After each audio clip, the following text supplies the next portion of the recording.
아멘. 지난 시간 본 것처럼 적들의 심리전과 물리적인 방위에 맞서서 느헤미야가 취했던 첫 번째 행동은 기도였습니다. 성벽을 재건하는 이 일이 하나님으로부터 나온 것이기에 더욱 기도했고, 하나님만이 이 난관을 물리쳐 주시고 무사히 완수할 수 있게 하실 것이기 때문입니다. 그래서 처음부터 기도했고 계속해서 기도했습니다. 더불어 느헤미야는 최선을 다해서 방비를 했습니다.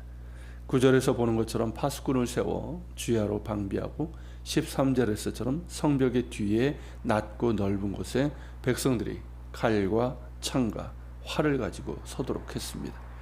성벽 뒤에 낮고 넓은 곳이란 성벽의 높이가 낮고 그 주변이 평평한 지역을 말합니다. 예루살렘은 남쪽과 동쪽과 서쪽은 골짜기여서 성벽의 높이가 골짜기를 포함하면 상당히 높습니다. 하지만 북쪽은 평지이기 때문에 상대적으로 성벽의 높이가 낮습니다. 바로 이 지역을 말하는 것으로 보입니다. 실제로 바벨론도 그렇고 후에 로마도 예루살렘을 포위하고 공격할 때 주로 북쪽을 집중적으로 공략을 했습니다. 사면 중에 3면이 골짜기인 천의 요새지만 북쪽은 평지이기 때문에 가장 취약한 곳이고 바로 그것을 집중적으로 경계하도록 한 것이죠.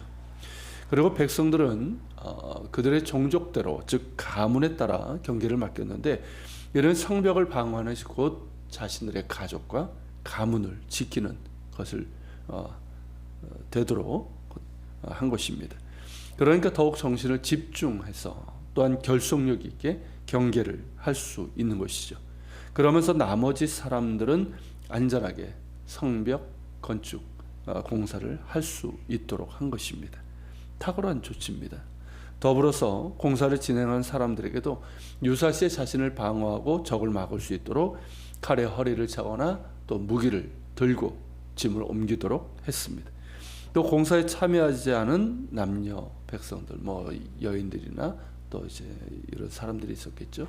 그들에게는 나팔 소리를 들으면 건축 현장으로 집결해서 사람들을 돕도록 했습니다. 16절 하반절에 보면 만장은 유다 온 족속 뒤에 있었다고 했는데, 이 만장은 관리 또는 백성의 지도자를 말합니다. 그들이 유다 온 족속의 뒤에 있었다는 것은 성벽 공사에 참여한 모든 자들을 뒤에서 후원하고 보살폈거나 또 공사를 지휘했다는 것을 뜻합니다. 더불어서 느헤미야는 백성들에게 지속적으로 너희는 그들을 두려워하지 말고 지극히 크시고 두려우신 주를 기억하고 너희 형제와 자녀와 아내와 집을 위하여 싸우라 라고 권면을 했습니다. 적들의 계략대로 백성들 가운데 낙심과 두려움이 누룩처럼 퍼졌기 때문에 우리가 두려워할 것은 적들이 아니라 지극히 크시고 두려우신 하나님이심을 상기하라는 것이죠. 또한 적들의 공격에 대해서 싸울 때도 우리의 가족의 안위와 생명이 걸려 있기에 너희 형제와 자녀와 아내와 집을 위해서 싸울 것을 명령하면서 강력한 동기부여와 함께 흩어진 백성들을 하나로 모으는 그런 결속력을 부여했습니다. 그리고 이 싸움은 우리와 적들과의 싸움이 아니라 하나님의 싸움임을 강조했습니다. 20절 하반절에 있는 것처럼 우리 하나님이 우리를 위하여 싸우시리라 는 것이죠. 수산성에 있을 때 왕의 면전에서 함께 하신 하나님의 선한 손길이 지금도 함께 하심을 기억하라는 것이고, 그러기에 마음을 담대히 하여 적들의 공격을 대비하고 더욱 힘써 성벽 공사를 진행하자는 것입니다. 참으로 지혜롭고 탁월한 조치인데, 또한 느헤미야는 솔선수범을 보였습니다. 수하에 있는 사람들의 절반은 건축 공사에 투입을 하고 무장한 절반은 호위를 하도록 했습니다.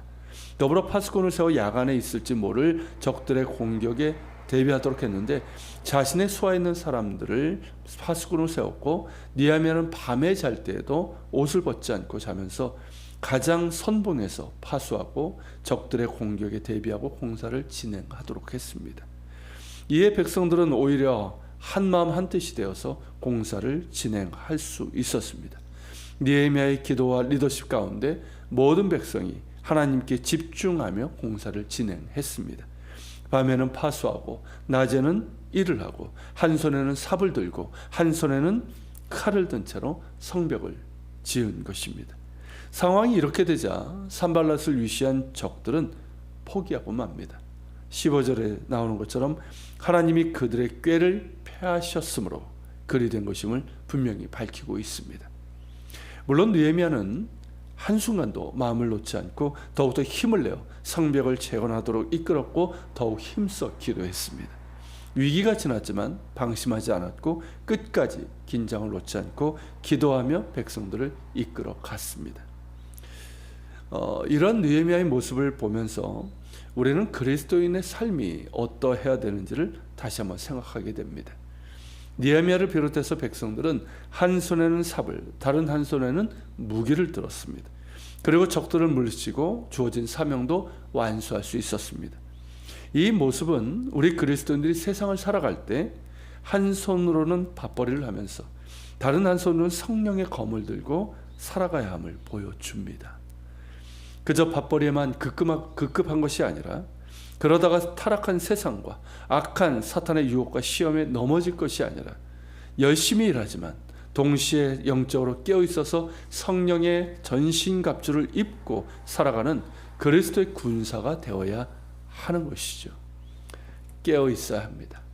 영적으로 깨어있어서 하나님을 바라보며 하나님께 우리의 온 마음을 들여 사랑함으로 하나님께 충성해야 합니다.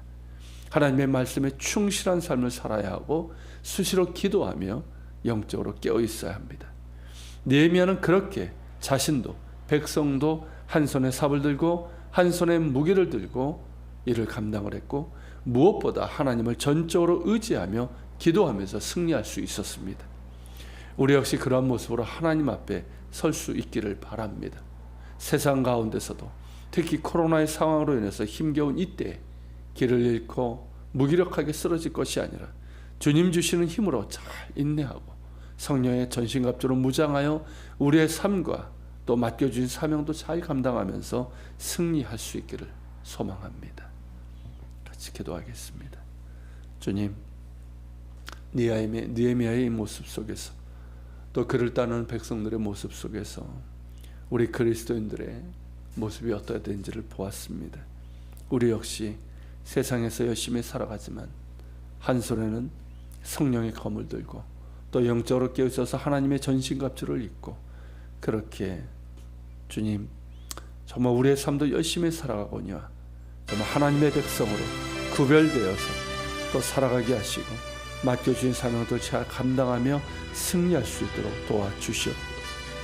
우리 같이 기도하며 나아갑시다.